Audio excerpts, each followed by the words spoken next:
हाँ तो नमस्कार, मेरे शेर से न्यूज़ स्वागत है आप सभी का आज एक नए वीडियो में। आज की वीडियो में हम आप लोग को बताने वाले हैं class 10th science chemistry chapter number 3 जिसका नाम है धातु एवं अधातु। इसके जितने भी इम्पोर्टेंट महत्वपूर्ण सब्जेक्टिव क्वेश्चन है आज की वीडियो में हम आप सभी को बताने वाले हैं। इससे पहले आप लोग इस चैनल पर पहली बार जुड़ रहे हैं तो चैनल को सब्सक्राइब कर लीजिए और सबसे वीडियो पहले पाने के लिए ऑल पर दबा दीजिए और आप लोग इस वीडियो को अपने सभी दोस्तों में ज़रूर शेयर कर दीजिए। वीडियो को आप सभी दोस्तों लाइक कर लीजिए। आप लोग के अंदर जो भी डाउट होगा जरूर सभी दोस्तों कमेंट बॉक्स में लिख सकते हैं। चलिए आज जो हम चैप्टर 3 जो है स्टार्ट करने वाले हैं साइंस केमिस्ट्री का चैप्टर 3 है धातु एवं अधातु।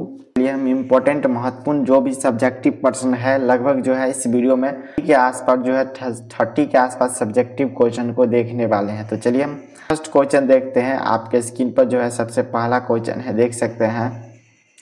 देखिए और यानी क्या बोला जा रहा है यहाँ पर, यहाँ पर होगा धातु किसे कहेंगे। यहाँ पर धातु लिखा गया है, धातु किसे कहेंगे इसको परिभाषित करने के लिए कहते हैं तत्व जो ऊष्मा एवं विद्युत का चालन करता है। यानी जो भी तत्व है विद्युत यानी जो हम जिससे इलेक्ट्रिक यानी विद्युत धारा प्रभावित होता है वो धारा का चालन करता है एवं ऊष्मा तथा विद्युत का चालन करता है, उसको हम क्या कहेंगे, धातु कहेंगे। जैसे जो तत्व का नाम देख सकते हैं, लोहा हो गया, कोबाल्ट हो गया, निकेल हो गया, इस सभी में जो क्या होता है तो विद्युत धारा जो है आसानी से क्या हो सकता है, जैसे बिजली का तार में जो अंदर में लगा होता है, ये सभी हो गया आप लोगों का तो कहेंगे। अब हमारा दूसरा क्वेश्चन यहाँ पर आ जाता है, अधातु किसे कहेंगे। तो अधातु को जिस विद्युत और ऊष्मा का क्या करता है, चालन नहीं करता है। ये जो है विद्युत और ऊष्मा का कुचालक होता है जिसमें जो है विद्युत धारा एक ओर से दूसरे ओर प्रभावित हो सकता है, उसी को हम क्या कहेंगे, अधातु कहेंगे। जैसे देखिए ऑक्सीजन, क्लोरीन हो गया, इससे क्या होता है, ये सभी विद्युत का कुचालक होता है। यह जो है विद्युत और ऊष्मा का क्या करेगा, इसमें जो है चालन नहीं होगा, इसी को हम क्या कहेंगे, अधातु कहेंगे। तो आप सब समझ गएंगे चैप्टर धातु एवं अधातु क्या है, किसे कहते हैं, धातु कहा जाता है क्या। तो ये सभी पॉइंट जितने भी था आप सभी दोस्तों धातु एवं अधातु को बहुत ही अच्छे तरीके से समझ गए होंगे। चलिए हम पॉइंट लेते हैं।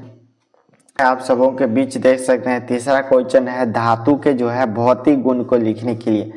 धातु क्या क्या भौतिक गुण है सभी को लिखना है। देख सकते हैं उत्तर में हमें इस तरह लिखना है, धातु निम्नलिखित है। क्या लिखना है, धातु के जो है भौतिक गुण निम्नलिखित है। सबसे पहला जाता है धातु में, भौतिक गुण में हो जाता है धातुओं में एक विशेष प्रकार की क्या होती है, चमक होती है। जितने भी धातु उसमें जो है देखिएगा इसमें जो है एक प्रकार की क्या होगी, तो इसमें जो है एक विशेष प्रकार की इसकी सतह जो होगी कैसी होगी, चमकदार होगी, इसमें चमक होगा। दूसरा जो है धातुएं प्राय विद्युत धनात्मक हो भी धातु होगी, यह जो है कैसा होगा, तो विद्युत का ये जो है क्या होगा, धनात्मक होगा। अगला तीसरा जाता है धातुओं के भौतिक गुण में, धातुएं प्राय विद्युत ऊष्मा एवं विचालक होते हैं। ये तो पॉइंट जानते हैं। धातु के जो भौतिक गुण में हो गए, यह जो है ऊष्मा एवं विद्युत के क्या होंगे, तो ये जो है सुचालक हो गए, यानी इसमें जो है करंट उत्पन्न यानी हो सकता है, ये से इस पार से उस पर जा सकता है। चौथा पॉइंट, साधारणतः प्राय ठोस अवस्था में होगी। जो भी धातु रहेंगे वो जो है टेम्परेचर पर जो है कैसी अवस्था में पाई जाएगी, यह जो है ठोस अवस्था में पाए जाएंगे, सॉलिड अवस्था में पाए जाएंगे। अगला पॉइंट है 5 नंबर, धातुएं पर प्राय जो है आघातवर्धता तथा तन्यता होती है। जो भी धातु रहेंगे उसमें जो है जो उसको पतली चार क्या कर सकते हैं, खींच सकते हैं, उससे जो है लंबी तार बना सकता है। तो यही जो है धातुएं जो है तन्यता होती है। छठा क्वेश्चन हो गया धातुओं के घनत्व उच्च होते हैं। जो भी धातु रहेंगे उसके जो घनत्व कैसे होंगे, इस तरह जो भी कण होते हैं इसके घनत्व कैसी होगी, तो बहुत ही ज्यादा होंगे। तो इस तरह आप समझ गए धातुओं के भौतिक गुण को लिखने के लिए बोला जाएगा। तो आप लोग एक पॉइंट और है, देख सकते हैं, हथौड़े से पीट कर क्या, हथौड़े से पीटने पर धातु से एक विशेष प्रकार की आवाज निकलते हैं जिसे धात्विक ध्वनि कहते हैं। जो भी धातु है अगर दो धातु को आपस में टकराएंगे भी तो उसमें क्या होता है, आवाज निकलता है। और इसमें जो है हथौड़े से पीटने पर भी जो है इसमें क्या होता है, एक विशेष प्रकार की आवाज निकलता है जिसे धात्विक ध्वनि कहते हैं। तो आप इसमें से टोटल 7 पॉइंट अगर आपके एग्जाम में जो है तो यहाँ पर देख सकते हैं धातु के भौतिक गुण पूछे जाएंगे 5 मार्क्स में तो यहाँ पर ये जितने भी पॉइंट है इसमें से मात्र 5 पॉइंट को लिखना है। हम 7 पॉइंट को बता दिए। अगर 2 मार्क्स में पूछा जाएगा 3 मार्क्स में तो धातुओं के भौतिक गुण, तो इसमें से 3 या 2 पॉइंट लिख दीजिए, आपका जो है 2 में 2, 3 में 3 मार्क्स मिल जाएगा। चलिए हम अगला क्वेश्चन देखते हैं 4 नंबर। अब यहाँ पर ठीक उसका अपोजिट होगा और धातुओं के भौतिक गुण में धातु के जो भी भौतिक गुण थे इससे ठीक जो इस सभी में जो पॉइंट है इसका सीधा उल्टा हो जाएगा वो सभी, तो जो है अधातु के भौतिक गुण हो जाएंगे। तो चलिए इसको इस तरह आप सभी को क्या करना है, लिख देना है। तो पहला हम इसको उत्तर लिख देते हैं, धातुओं के भौतिक गुण क्या है, तो निम्नलिखित है। इस तरह आप लोग को लिख देना, निम्न है। पहला पॉइंट में लिखना है अधातु चमक नहीं होती है। जो भी अधातु रहेंगे उसमें जो है क्या होगा, विशेष कोई भी चमक नहीं रहेगा, लेकिन परंतु धातु जो रहता है उसमें क्या होता है, चमक रहता है। दूसरा पॉइंट हो जाता है अधातु जो है विद्युत का क्या करता है, तो ये जो है अधातु विद्युत का क्या होता है, तो यह जो है ऋणात्मक यानी माइनस रहता है, ऋणात्मक, जबकि धातु क्या था, प्लस यानी धनात्मक था। तीसरा पॉइंट हो जाता है धातुएं पराय ऊष्मा एवं विद्युत का क्या होते हैं, तो ये जो है ऊष्मा और विद्युत का कुचालक होते हैं। तो आपको तीसरा पॉइंट में लिखना है जो भी अधातु है वह प्राय ऊष्मा एवं विद्युत के क्या होते हैं, कुचालक होते हैं। चौथा पॉइंट हो जाता है धातुएं साधारण ताप पर ठोस एवं गैस अवस्था में रहती है। ये जो भी अधातु रहेंगे उसको साधारण टेम्परेचर पर दिया जाएगा, तो ये जो है हमेशा कैसी रहेंगी, ये जो है ठोस एवं गैस दोनों अवस्था में रहेंगे, गैस भी रहेंगे और ठोस भी रहेंगे। पांचवा पॉइंट हो जाता है अघात वर्धता एवं तन्यता नहीं होती है। जो भी धातु होती है इसमें जो है अघात वर्धता तथा तन्यता जो है इसमें बिल्कुल भी नहीं होता है। छठा पॉइंट हो जाता है धातुओं के घनत्व निम्न होते हैं, यानी जो भी धातु रहेंगे इसके कण जो है बहुत ज्यादा कैसे होंगे, ऐसे ऐसे करके सटे रहेंगे, यानी निम्न होते हैं, इस तरह निम्न होते हैं। तो आप लोग को समझ गए। और 7 नंबर पॉइंट हो जाता है अधातुओं में धातुइक चमक नहीं होती। जो भी अधातु रहेंगे इसमें जो है अधातुइक यानी धातुइक चमक नहीं रहते हैं। तो ये 7 पॉइंट हो गया। आगे देखते हैं, अगर आपसे एग्जाम में पूछा गया अधातु लिखेगी तो 5 मार्क्स में पूछा गया तो इसमें से 5 पॉइंट लिख दे, 2 में पूछा गया तो 2 पॉइंट, इस तरह आप लिख देना है। अगला हो जाता है अगर आपके एग्जाम में धातु और अधातु के भौतिक गुण के अंतर लिखने के लिए बोला जाएगा तो इस तरह जो है आपको सबसे ऊपर में लिख देना है भौतिक, लिख देना है भौतिक, यहाँ पर लिख देना क्या लिखना है, अधातु, धातु अधातु लिख देना है और इस साइड लिख देना धातु, साइड आप धातु लिख सकते हैं। धातु लिख के इसमें जो है टोटल ऐसे करके 5 पॉइंट कॉलम बना के इसमें जिसका सीधा लिखिएगा तो इसमें इसका उल्टा कर करके आप लोग को लिख देना धातु अधातु में क्या होगा, भौतिक गुण में अंतर। अब चलिए देखते हैं अधातुओं के रासायनिक गुण को लिखे, यानी जो भी धातु है इसके रासायनिक गुण को लिखने के लिए बोला जा रहा है। तो इसको लिखेंगे इस तरह, धातुओं के रासायनिक गुण निम्नलिखित है। सबसे पहला हो जाता है धातुओं के परमाणु धन आयन होते हैं। जो भी धातु रहेंगे उसके परमाणु जो है वो जो है कैसी होगी, ये जो है धातुओं के परमाणु धन आयन रहते हैं, ये जो है दाता होते हैं, इसमें जो है इसके जो भी हो प्लस में रहते हैं। धातुओं के ऑक्साइड क्षारीय रहते हैं। जो भी धातु रहेंगे वो जो है इसके क्या रहेंगे, तो ये जो है क्षारीय रहेंगे। ये जो है तनु अम्ल में घुलकर हाइड्रोजन गैस मुक्त करती है। ये जो धातुएं होते हैं ये जो है किस में मिलकर जो है हाइड्रो यानी जो है अम्ल में मिलकर जो है हाइड्रोजन गैस को क्या करती है, स्रावित करती है यानी मुक्त करते हैं। अगला हो जाता है चौथा पॉइंट, ये सामान्यतः हाइड्रोजन गैस के साथ संयोग नहीं करते हैं। यानी जो है धातुओं जो है वो क्या करते हैं, सामान्य रूप में गैस के साथ सहयोग कभी भी यानी उसके साथ कभी भी हेल्प यानी जुड़ते नहीं है। तो ये पॉइंट हो गया धातुओं के जो है ये भौतिक गुण हो गए। अब चलिए अधातु के भौतिक गुण को देखते हैं, इसका ठीक ही इसमें भी उल्टा हो जाएगा। अधातु के भौतिक गुण को लिख देना है निम्नलिखित है। पहला देखना अधातु के परमाणु जो है ऋणायन बनाते हैं, यानी जो है इसके जो भी अधातु के परमाणु होगी वो जो है कैसी आयन बनाएंगे, तो ये जो है ऋण आयन बनाते हैं। अगला पॉइंट हो जाता है हमारा धातु जो है अम्ल, यानी धातु क्या होते हैं, तो इसके अम्लीय होते हैं।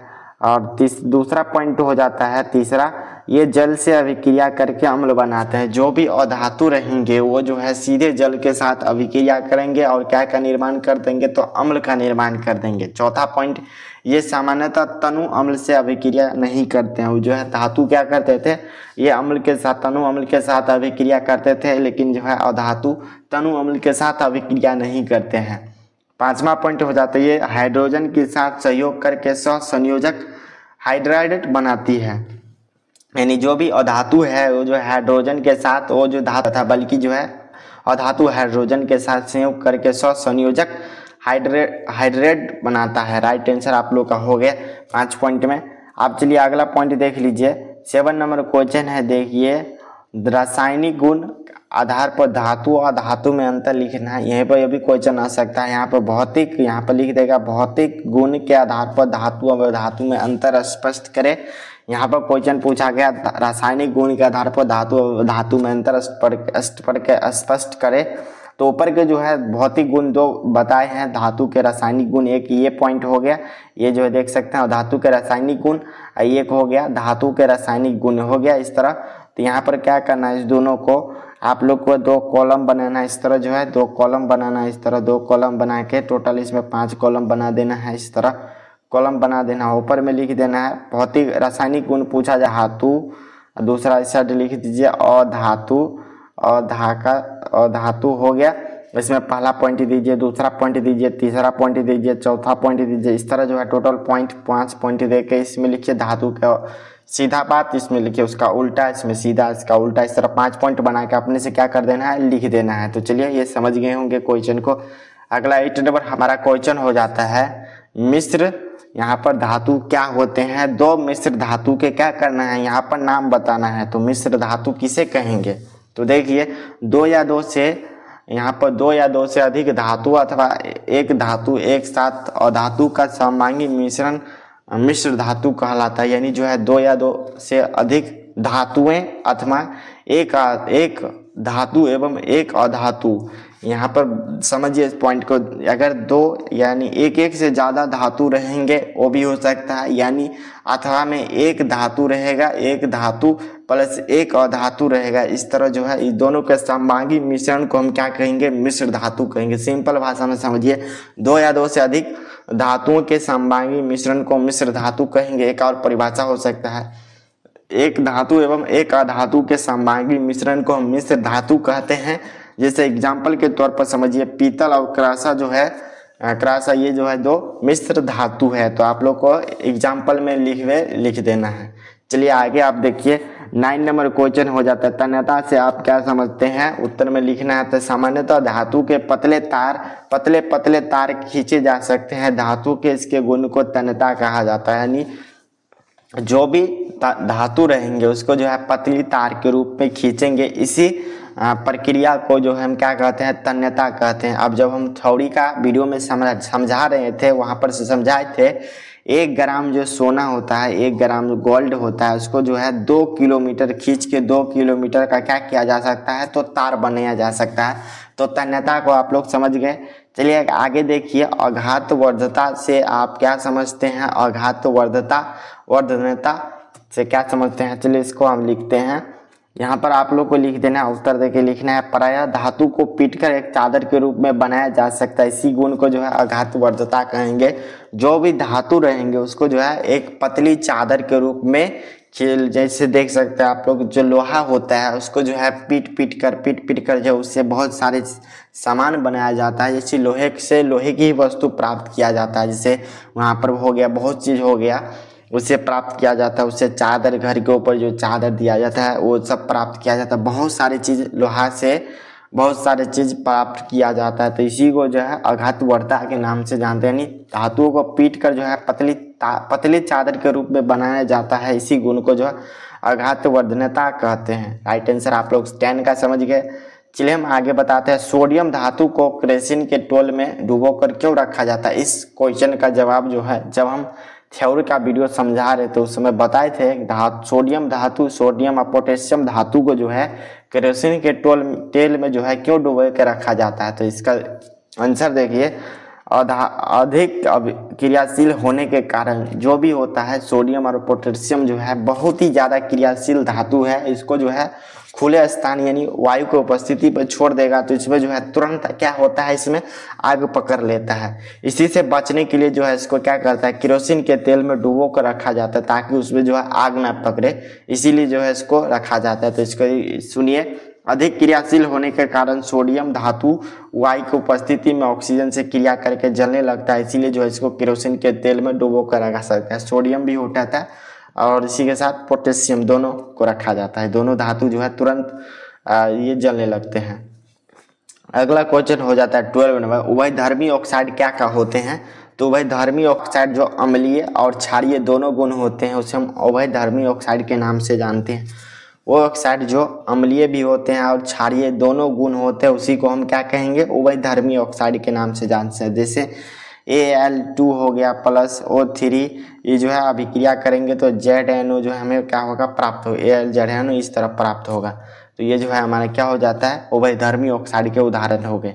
चलिए आगे देखिए, रासायनिक बंधन क्या होते हैं? रासायनिक बंधन को बताना है। देखिए, वह रासायनिक बंधन जो किसी अणु में परमाणु को एक साथ बांध कर रखता है उसी को रासायनिक बंधन कहलाता है। यानी जो भी रासायनिक बंधन रहेगा वो जो है किसी अणु में जो है, अणु क्या होते हैं? परमाणु से छोटे छोटे होते हैं। अणु से छोटे क्या होते हैं? कण होते हैं। कण बहुत सारे कण मिलकर अणु बनते हैं, बहुत सारे अणु मिलकर जो है परमाणु बनते हैं। तो इसी तरह जो वह रासायनिक बंधन जो किसी अणु में परमाणुओं को एक साथ बांध देते हैं, अणु को जो है बहुत सारे अणु को मिलकर जो है परमाणु के साथ बांध कर रखते हैं, इसी घटना को क्या कहेंगे? रासायनिक बंधन यह कहलाता है। तो आप लोग इसको समझ गए होंगे। चलिए हम देखते हैं 14 नंबर क्वेश्चन। अगला क्वेश्चन है, विद्युत सहसंयोजक बंधन या आयनिक बंधन किसे कहेंगे? या यहाँ पर क्वेश्चन में पूछा जाएगा विद्युत सहसंयोजक बंधन या इसी का दूसरा नाम है आयनिक बंधन। तो इसको सुनिए, दो परमाणुओं के बीच एक परमाणु से दूसरे परमाणु में एक या एक से अधिक इलेक्ट्रॉनों का स्थानांतरण से बने रासायनिक बंधन को विद्युत सहसंयोजक बंधन या आयनिक बंधन कहते हैं। यानी जो हो गया इसका समझिए, एग्जाम्पल के तौर पर दो परमाणु के बीच एक परमाणु से दूसरे परमाणु में, यानी दो परमाणु के बीच जो है एक परमाणु से दूसरे परमाणु में इलेक्ट्रॉन का क्या होगा? स्थानांतरण होगा, या एक से अधिक इलेक्ट्रॉनों के स्थानांतरण से बने रासायनिक बंधन को जो है क्या कहेंगे? तो विद्युत सहसंयोजक बंधन या आयनिक बंधन के नाम से जानते हैं। जैसे एग्जांपल में देखिए NaCl Na2O, इस तरह जो है ये विद्युत सहसंयोजक यानी आयनिक बंधन के ये पर क्या हो गए? एग्जाम्पल हो गए। चलिए क्वेश्चन हमें उम्मीद है आप लोग समझ गए होंगे। चलिए हम आप लोग के लिए अगला क्वेश्चन लेके आए हैं 50 नंबर, सहसंयोजक बंधन किसे कहेंगे? तो सहसंयोजक बंधन उत्तर में लिखना है इस तरह, जब दो परमाणु आपस में इलेक्ट्रॉन का साझा करके अपना अष्टक पूरा करते हैं तब उनके बीच बना हुआ रासायनिक बंधन को सहसंयोजक बंधन कहते हैं।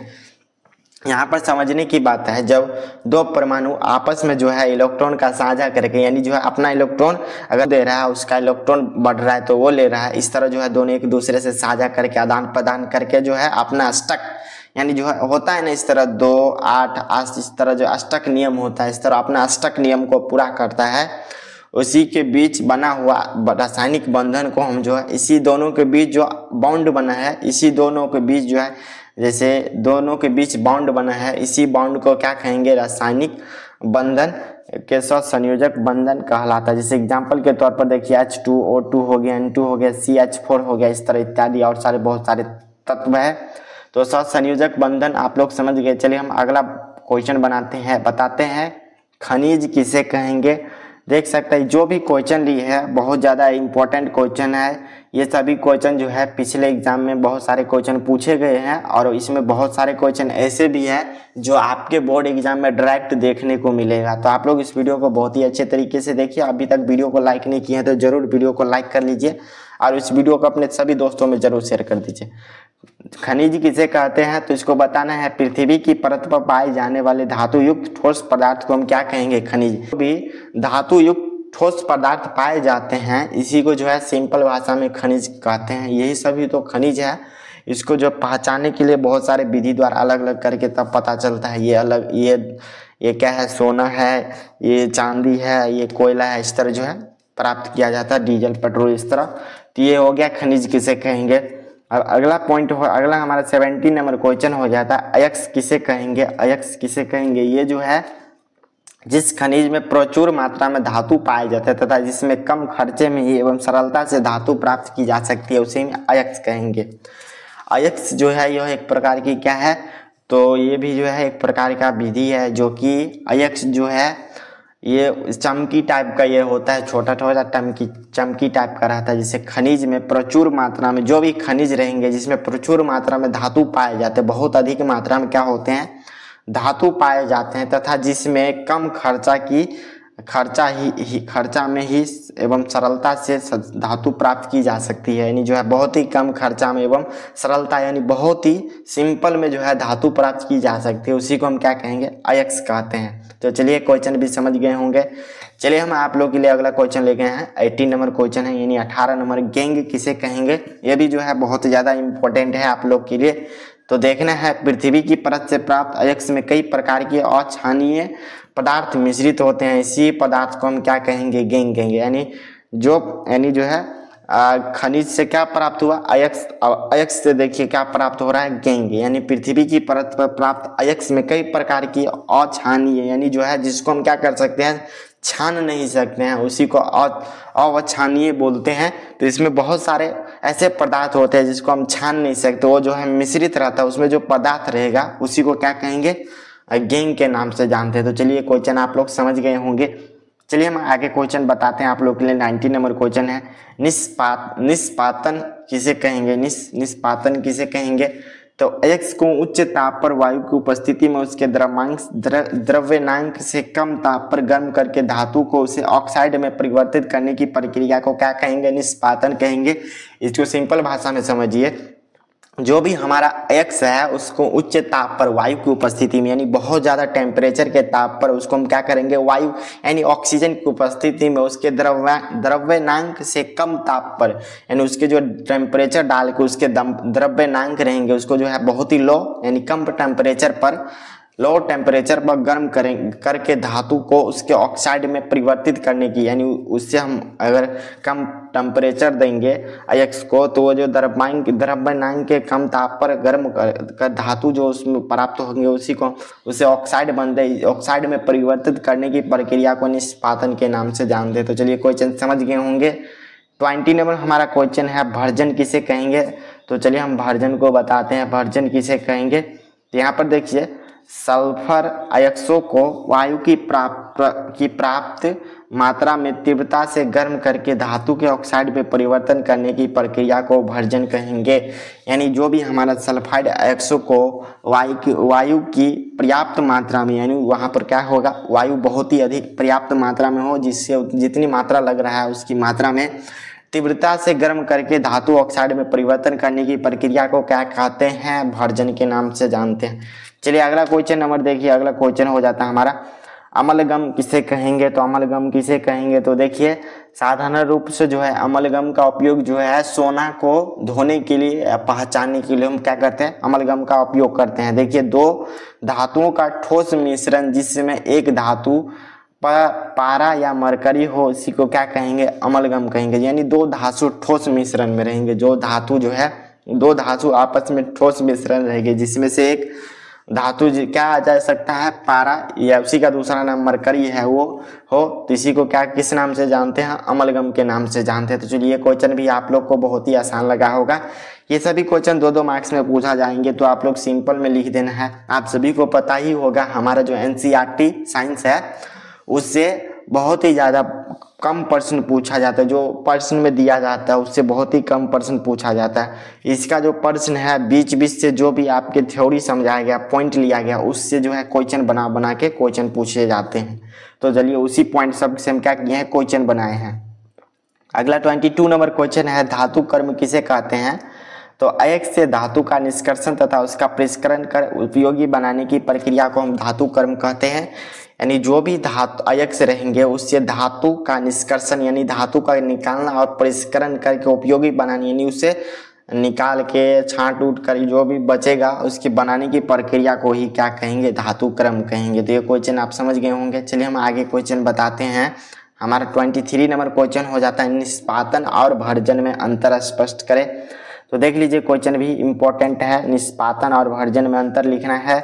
तो निष्पादन इस क्रिया में अयस्क को वायु की उपस्थिति में गर्म किया जाता है। यह ऑक्साइड एवं कार्बोनेट अयस्कों के लिए उपयुक्त होता है। यानी निष्पादन में क्या होता है, यह जो है निष्पादन इस क्रिया में जो अयस्क को जो है वायु की उपस्थिति में गर्म किया जाता है। अयस्क को हमें क्या करना है, निष्पादन की क्रिया में इसको जो है वायु की उपस्थिति में अयस्क को गर्म किया जाता है। यह जो गर्म करने के बाद जो है यह जो है ऑक्साइड एवं कार्बोनेट अयस्कों के लिए उपयुक्त होता है। ये जो है गर्म करने के बाद जो प्राप्त होता है दो पदार्थ ऑक्साइड एवं कार्बोनेट, ये जो है अयस्कों के लिए बहुत ज़्यादा उपयुक्त है। इसी को निष्पादन कहेंगे। आप देखिए भर्जन किसे कहेंगे।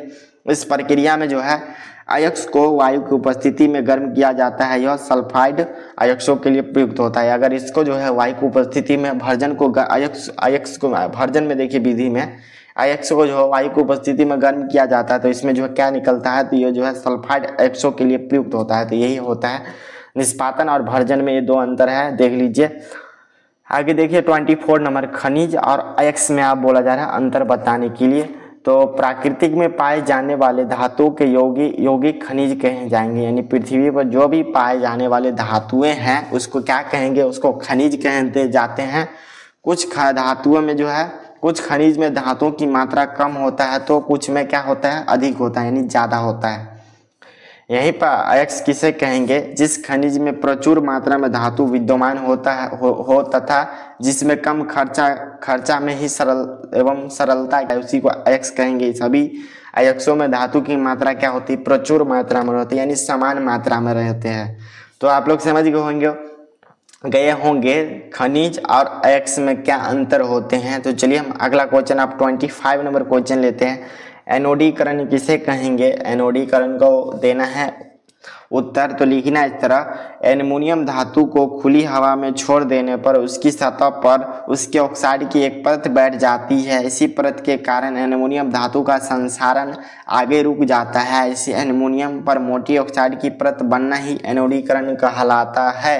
तो आप लोग समझना है, एल्युमिनियम जो भी धातु रहेगा उसको जो है खुले जगह पर छोड़ देना है, यानी वायु की उपस्थिति में, यानी हवा में छोड़ देंगे तो उसकी सतह पर जो है उसके ऑक्साइड की परत बैठ जाती है। यानी जो है उसको खुले स्थान पर एल्युमिनियम पर छोड़ेंगे तो उसके ऊपर जो है एक परत बैठ जाती है। इस परत के कारण एल्युमिनियम धातु का क्या होने संसारण आगे रुक जाता है। यानी जो है इसमें क्या होता है, जंग क्या होता है, लगना जो है, संसारण लगना रुक जाता है। इसमें एल्युमिनियम पर मोटी ऑक्साइड की परत बनना ही ये जो है एनोडीकरण कहलाता है। तो आप लोग समझ गए एनोडीकरण किसे कहेंगे। तो आप लोग को लिख देना है। चलिए आगे क्वेश्चन देखते हैं। 26 नंबर क्वेश्चन है, गैल्वीकरण या जस्तीकरण किसे कहेंगे। लिखना है गैल्वीकरण इसी का नाम है या जस्तीकरण, दोनों सेम ही है। किसे कहेंगे, तो धातु की किसी वस्तु को पिघले हुए जस्ता में डुबे देने से वस्तु की परत पर जस्ता की एक परत बैठ जाती है, इसी को वह वस्तु का जस्तीकरण कहेंगे। यानी जो धातु जो है किसी वस्तु को पिघले हुए जस्ता में डूबे देने से, यानी जो भी धातु रहेगा वो जो है क्या होगा, टेम्परेचर पर वो पिघल जाता है। वस्तु पिघले हुए जस्ता में, यानी जो पिघल जाता है उसको क्या किया जाता है, जस्ते में डुबो जानी, यानी उसके अंदर डालने से वस्तु की परत पर जस्ता की एक परत बैठ जाती है। जो भी धातु पता मानिए वो पिघल गया, उसको जो है जस्ते में हम डुबो देंगे तो जाहिर सी बात है वो पिघला हुआ वस्तु उसको हम जस्ता में डालेंगे तो उसके ऊपर जो जस्ता रहेगा उसकी अपना परत बना लेगा। इसी को हम जो वस्तु को जस्तीकरण कहा जाता है। चलिए आप लोग समझ गए जस्तीकरण, गैल्वीकरण, ये सभी जो है जंग से बचाने के लिए करते हैं। 27 नंबर क्वेश्चन देखिए, जस्ता के अयस्कों का नाम लिखिए। जो भी जस्ता रहेंगे इसके कौन कौन से अयस्क है। तो पहला अयस्क देखिए जिंक ब्लेड, जिसका सूत्र हो जाता है ZnS।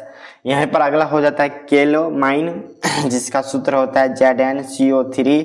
यहाँ पर जिंकाइट हो जाता है, जिसका सूत्र होता है ZnO। तो आप लोग 3 देख लीजिए, जस्ता के अयस्कों के नाम लिखना है तो पूछा जाएगा। तो आप लोग देखिए ये इंपॉर्टेंट था इसीलिए बता दिए, 3 को लिख देना है।